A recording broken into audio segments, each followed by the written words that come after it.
बिस्मिल्लाहिर्रहमानिर्रहीम। Third year class. आज हम डिस्कस करेंगे equation of first law of thermodynamics.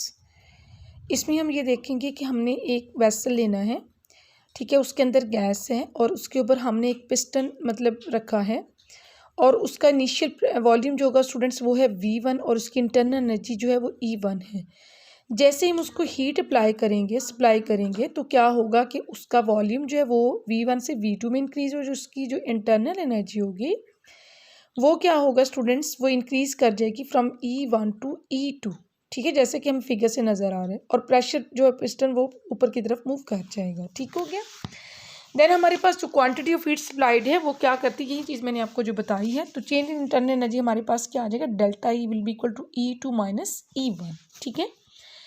Then ये जो हमारी इंक्रीज होगा वो वॉल्यूम कास करेगा, पिस्टन को मूव करेगा अपवर्ड, की बात भी मैंने आपको बता दी। और इससे कुछ वर्क होगा, ठीक है, जो कि वर्क आपने कल पढ़ लिया था कि अगर जिस सिस्टम करेगा तो साइन कौन सा होगा, अगर सिस्टम के ऊपर किया जाएगा तो साइन कौन सा होगा, ये कल आप लोगों ने पढ़ लिया था, ठीक है। देन हमारे पास ये कौन सा होगा, प्रेशर वॉल्यूम वर्क, इसको हम कहते हैं P डेल्टा V।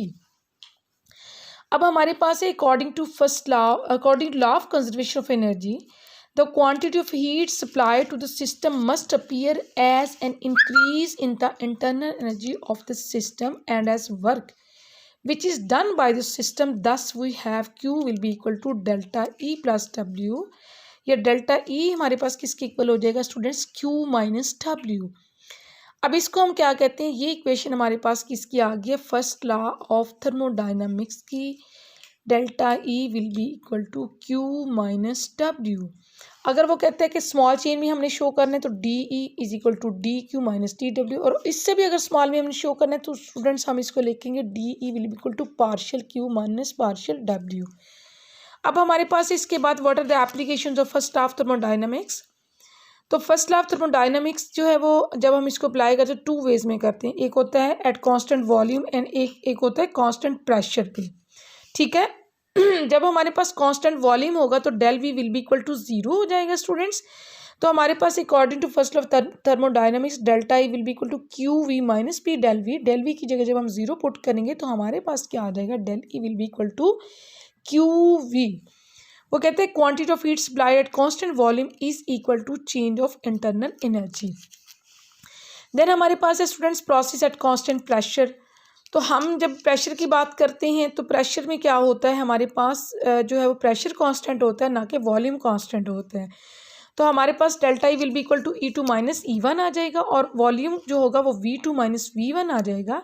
तो जब हम इसको पुट करेंगे E2 minus E1 will be equal to Q P minus P into V2 V minus V1। तो इसको हम ओपन करेंगे, Q P will be Q P minus, इसको जब हम ओपन करेंगे स्टूडेंट्स तो हमारे पास आ जाता है E2 minus E1 will be equal to Q P minus PV2 plus PV1, ठीक है। ये अब यहाँ पे प्लस आ जाएगा बिकॉज यहाँ पे माइनस था, माइनस माइनस प्लस आ जाएगा।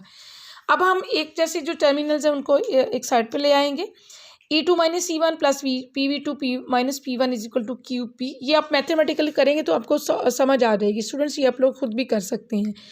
अब हमारे पास है E2 प्लस E2 और PV, जो ये जो मतलब इंटरनल एनर्जी प्लस जो product of PV will be equal to होता है एंथैल्पी। ये एक और टर्म है, वो नेक्स्ट आती है, वो भी मैं आपको बताती हूँ, ठीक है।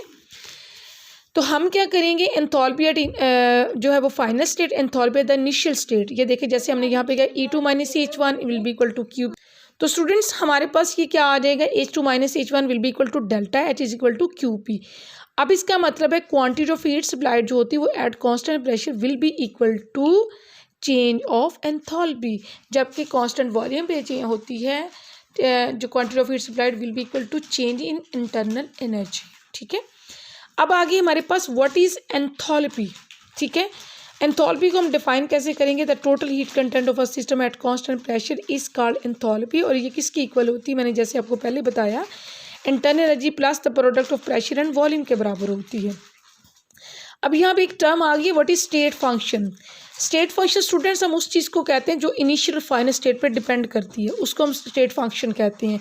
जैसे यहाँ पे हमारे पास है जो है वो ये एंथैल्पी डिपेंड करती है इनिशियल फाइनल स्टेट दोनों पे, लिहाजा ये क्या है, स्टेट फंक्शन है, ठीक है।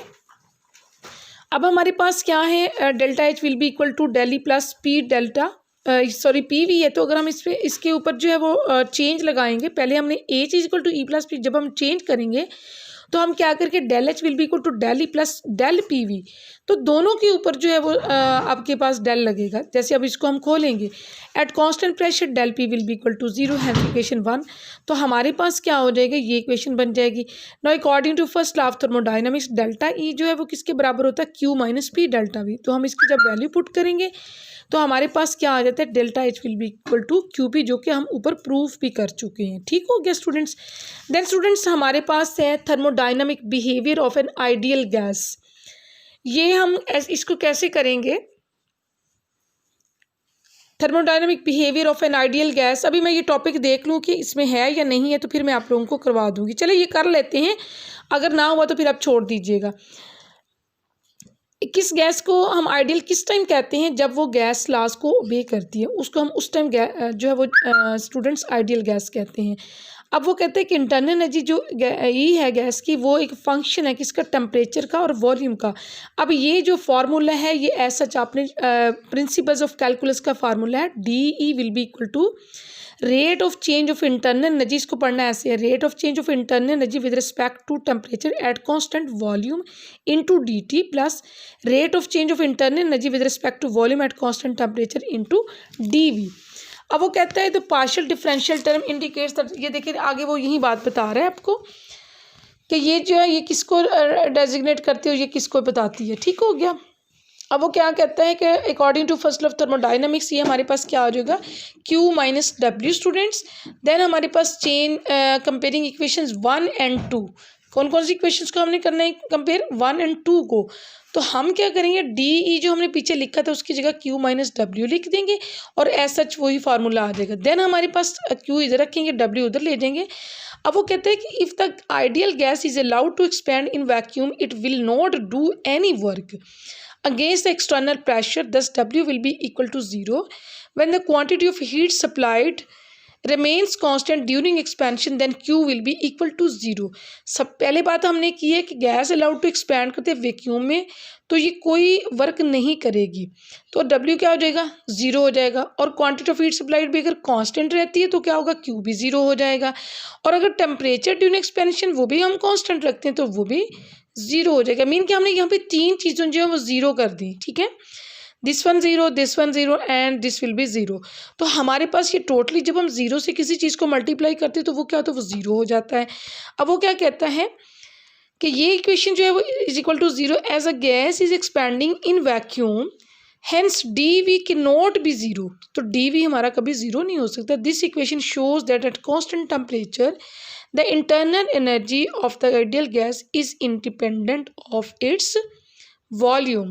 This equation shows that at constant temperature the internal energy of the ideal gas is independent of its volume। यानी जो इंटरनल एनर्जी है वो वॉल्यूम पे डिपेंड नहीं करती है, वो चाहे हम टेम्परेचर थोड़ा लगाएं या ज़्यादा लगाएं उसने चेंज होना ही होना है। ठीक हो गया।